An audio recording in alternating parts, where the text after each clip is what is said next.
the Italian king they borrowed famously abdicating while declaring the Spanish ungovernable.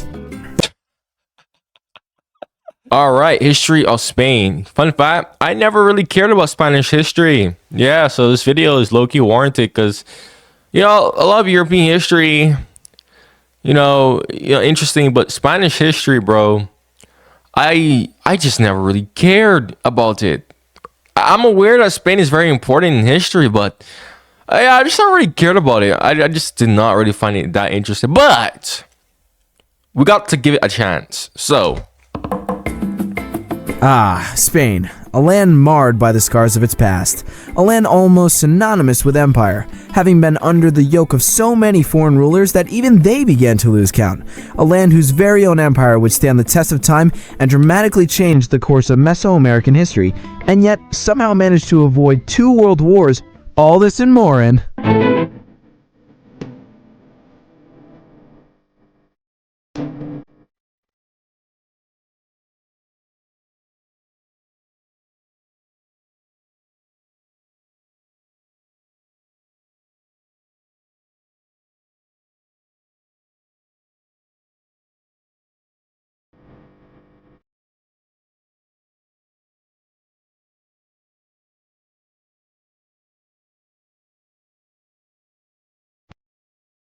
So, you probably heard that Spain was part of the Roman Empire, but before they arrived, the Iberian Peninsula already had several thriving civilizations, most of whom were thoroughly supplanted by Indo-European Celts, who had migrated south from France. Greeks and the Phoenicians had sailed these waters for centuries, setting up small trade cities and colonies. The Carthaginians, who were descendants of the Phoenicians themselves, set up a large trade empire between 650 and 300 BC, including parts of southern Spain, before coming into conflict with the Romans, who by the 3rd century were still a fledgling republic, just toying with the idea of conquering outside of Italy. This all changed with the Punic Wars, in which Rome came out on top with a slip victory over the Carthaginians' leader, Hannibal. The people of Roman Spain became thoroughly Romanized, a process accelerated by immigration from other parts of the empire. Roman law, religion, and the language became thoroughly entrenched into society and culture. notice how he says Romanized assimilation. Bro, it's funny to me how I'll see people accept that, oh, when it's white people who are completely different from another group of white people assimilating into another group of white people, even though they're completely different, it's like, yeah, cool. Yeah, that works. But apparently some people just cannot accept the idea of black people assimilating into other cultures. Like, what's going on there? I'm not just like saying it out of my butt or anything. No, I literally see these people in my comments all the time. They seriously cannot fathom the idea that the people of Barbados are literally anglicized. Well, some of them are actual like British people like me, but a lot of them are pure West African descent, people who are anglicized, and people just for some reason they can't fathom this shit. But when it's white people assimilating into other cultures, it's totally okay. Like, what? Because when in Rome, I guess. Hispania fell to various Germanic and nomadic invaders in the 5th century, competing for land and dominance. The Suevi, Vandals, and Alans carved out short-lived kingdoms for themselves before being completely overrun by the Visigoths. In 587, the Visigoth king Recared was converted from an Arian Christian to a Roman Catholic, with the rest of his kingdom soon to follow. Arian Christian? The Visigoths fought for power and control in the region. I've heard of that. What was that again? I've heard of that. Arian Christianity. What? Why is that not around anymore? That's interesting. With the Byzantines, remnants of the old Roman Empire in the east, and also got pushed out of most of southern Gaul by the Franks. remnants of the old Roman Empire in the east. Sorry for pausing so much. I don't like to pause a lot, but they weren't the remnants of the old Roman Empire. No, they were the Roman Empire. What? They were the Roman Empire still. It's just that they had lost their original homeland, but no, they were still Romans. But they did manage to consolidate their hold on the whole of Iberia, save for the Basque region, by the year 624. But Visigoth Spain was soon to be facing a new enemy 4,000 kilometers away in Medina, where from 622 the birth of Islam began to spread through the conquest of Muhammad and the Rashidun Caliphate. The empire was further expanded into previously Byzantine holdings in Africa with remarkable efficiency and speed under the Umayyad dynasty. In 711, a Berber army crossed the Straits of Gibraltar and conquered the fractured Visigoths, slowly invading further north, halted only by their defeat by the Franks at the Battle of Tours and the Spaniards at the Battle of Covadonga. The Umayyad dynasty's collapse at the hands of the Abbasi allowed one Umayyad fugitive to claim the Spanish lands for himself, first as the Emirate and then the Caliphate of Cordoba, also called the Al-Andalus. It is around the 800s and 900s that a centuries-long process called the Reconquista began, in which Spanish Christians warred against the Muslims with the goal of driving them out of Spain. The Spaniards and the Portuguese saw the Muslims as outsiders, both in culture and religion, and very little integration happened between the two classes. The Reconquistas saw the And you know what? They were outsiders. They were literally colonizers. You know, it's funny, right? You know, I posted that YouTube short where I pointed out how a lot of Arabs like to yap about colonialism when, you know, they were no different themselves at their peak. That's just objectively true, bruh. Like, you could say, oh, but the Caliphate, it wasn't as bad as European empires. Bro, every single European empire, number one, they had different goals in their colonialism. So, you know, it's not like they all had one universal goal. No, they all had clear different goals of colonialism. So, you can't even say that. Like, the Arab caliphates were colonial empires too, bruh. Like, what's going on there, Arabs? What's with the double standards? If you're gonna yap about European colonialism, come on, keep that same energy with your beloved caliphates. It's stupid. It's stupid. It's so stupid. And this is not me like targeting like one specific group of people. No, like when I see double standards or I see nonsense, I call it out for what it is. I mean, if you've been watching me long enough, you know, you'll hear me talk about a lot about the double standards that people have against Russia, or you'll hear me talk about the double standards when it comes to slavery and how misunderstood people seem to get slavery, etc., etc. Right?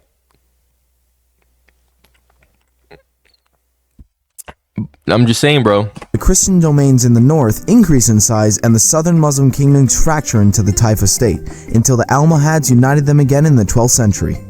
The Almohads put what would be the last nail in Muslim Spain's coffin when they implemented a strict kill or convert decree throughout their domains, causing a mass exodus of Jews and Christians from Cordoba into the northern Christian kingdoms. Wow, you hear that?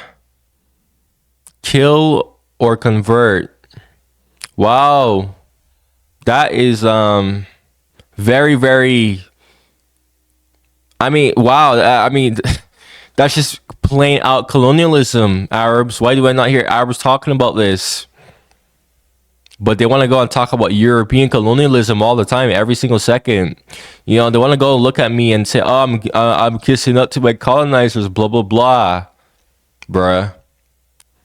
Last time I checked, you know, I was supposed to actually drop a YouTube short on this. I don't know if I'm going to clip this part of the video and upload it as a short or whatever. But the last time I checked, like, it was because of the British people that slavery ended in the British Caribbean 30 years before places like the United States, number one. So my so-called colonizers are the reasons why slavery ended as early as it did. This is the reasons why the British went on the whole crusade against the slave trade. Because slavery in Barbados, they were literally lying about that. But that's a whole different video. But I'm just saying. I'm just saying, bro. Like, again, I'm just calling out double standards of BS, bro. A crusade was led against the Almohads from 1212 to 1250 by an alliance of Spanish kingdoms driving the Moors to a land known as the Granada. Castile and Aragon, two of the most powerful kingdoms in Hispaniola, united with the marriage of Ferdinand and Isabel to create the Kingdom of Spain, which also conquered the last remnant of Muslim Granada and the Basque Kingdom of Navarre. Around the same time, an Italian sailor was bumping around from country to country seeking sponsorship for a voyage to the East Indies. Finally, on meeting Isabel and Ferdinand, and after about 2 years of indecisiveness, King Ferdinand agreed to fund Columbus's voyage, in which he discovered the Americas. If by discovered you mean after Viking Leif Erikson and the people who already lived there. The Spanish... And I also talked about the fact that the Turks, like Siberian tribes / Turks, they knew about America. Now, over time, did that information kind of like die down when the Beringian Strait split apart? Yes, but the people who are like really, really close to the new Beringian Sea, like they still knew that, yeah, there was a whole ass continent over there.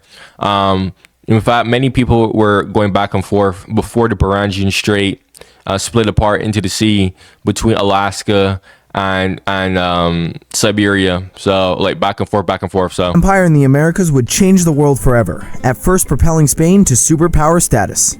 But as soon would become evident, the discovery of new lands and the building of an empire wasn't enough to occupy the minds of the Spanish crown, and so turned their attention to religious hegemony. First decreeing the expulsion of Jews and soon followed by the Muslims, the so-called convert or expel laws in Spain laid the foundations of the Spanish Inquisition. Because nobody expects the Spanish Inquisition. You know, I want to talk about that specific group of people, but I don't know if I should. The J word. I don't know if I should say that word.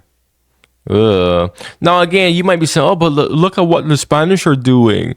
Again, bro, I'm not saying that the Europeans are angels. No. Like, we all know that they weren't. And I also call out Europeans on their nonsense, too. Especially, like, their freaking superiority complex. Western Europeans, specifically, and their superiority complex. But we all know what Europe has done. Like, yes, we're all aware of that. I again, not denying that. I'm just pointing out double standards. That's why I'm silent here. This period of Spanish history is notoriously bloody, even by European standards. The Hapsburgs had cemented their claim on Spain as soon as they could by marrying into the Spanish family. The Hapsburgs ruled over large swaths of Europe in a concerted and somewhat neurotic attempt to keep inheritance within the family, and they were notorious for their high degree of inbreeding. Habsburg Spain was also a political failure, drowning in inflation from an influx of American raw materials. Constant warfare and piracy took its toll on the empire, which lost its early lead for dominance in Europe to France, Britain, and Russia. Yo, that's actually insane because... So you're saying that colonialism was actually hurting Spain because they were having a mass influx of resources from the Americas? What? That is mind-blowing to me, bro. That is actually mind-blowing. Wow. The Habsburgs lost their hold on Spain after the War of Spanish Succession, in which a French house, the House of Bourbon, took over the Spanish crown. During the Napoleonic Wars in the 19th century, the Spanish army found themselves ill-prepared, as they had funneled their entire war treasury into preparation for a naval engagement with Britain, its main economic rival. The Spanish army was so soundly defeated by Napoleon that in the end they amounted to nothing more than unorganized skirmishes and guerrilla warfare. Napoleon briefly had his brother crowned King of Spain, but with his defeat in 1813 the monarchy was restored, with rejection of the first Spanish constitution.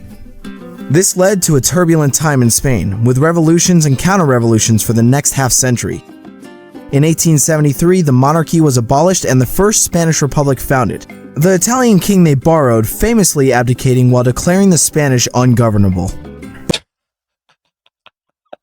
What the hell? With the Spanish-American War and the Cuban 10 Years' War, Spain became a shell of the empire it once was, losing all its holdings in America and the Philippines. With the outbreak of World War I, Spain declared neutrality and experienced an economic boom, stifled only by the Spanish flu and insurrections in Morocco. The instability and lack of centralized control would eventually lead to the Spanish Civil War. between competing factions of nationalists and Republicans who split the nation in two. The Civil War is a long and grueling topic that has such complex motives and ideologies, not unlike those happening in the rest of Europe in the 1900s. So complex, in fact, that it deserves its own video, which is why you should go to my friend over at Feature History who has made just that. Franco and his dictatorship, which presided over the Second World War, created what we now call nationalist Spain, an ideology not unlike fascist Italy and Nazi Germany, conceding, however, the official neutrality of Spain during the war.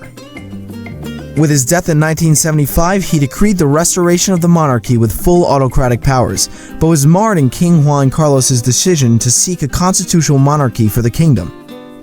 Spain joined the European Union in 1986, which helped stabilize the economy and industry in the new government. I met someone from Spain, and they literally said that the monarchy is a joke, and the monarchy is basically like old Franco.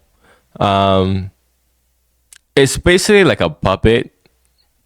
No, I don't know. She was low-key a commie, so yeah, there was that. She was like extremely left-wing commie. But yeah, long time ago, yeah, that was interesting to hear that perspective. Because she was like, yeah, they're just figureheads.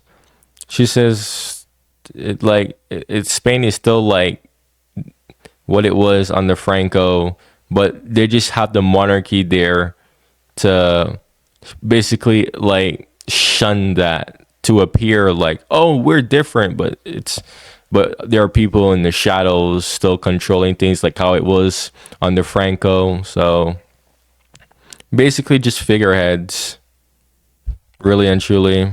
The boom in tourism and economic growth in Spain were unprecedented at one point, becoming Europe's fourth largest economy. This came to a grinding halt with the 2008 global recession, which saw a property bubble burst in Spain in particular, creating a devastating long-term economic hardship.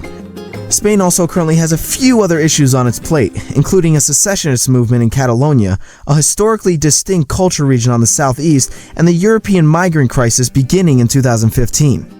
But modern Spain is still a haven of tourism, with millions visiting each year, as well as an important political entity in Western Europe, working hard for industrial growth and slowly healing the wounds of its recent history. Thank you so much for watching, everyone. Wow, Spain, I'm not gonna lie, kind of interesting there. I ain't gonna lie to you. I should probably actually react to more Spanish history. Should I? Probably. Anyways. Yeah. If you made it all the way here, got any videos like this, you can suggest it to me in the comments below. I'll get to it. Active viewers, dedicated viewers who binge watch my content. Again, check out my membership, which is literally only 99 cents a month that I purposely made cheap for you guys. And there's a reason for that. There's a reason for that. I'm not really gonna explain the perks because I keep repeating it in like every single video, and I'm lazy as shit right now. But I'm telling you that membership is it's useful right now, but it's gonna get useful in like the near future. I'm telling you guys. I'm telling you. But anyways, make sure to like the video if you haven't already too. Once again, subscribe. Thank you for watching, and remember, any more Spanish history, European history, any type of history, you could honestly just comment in the comments. Eventually I'll get to it, man. And goodbye.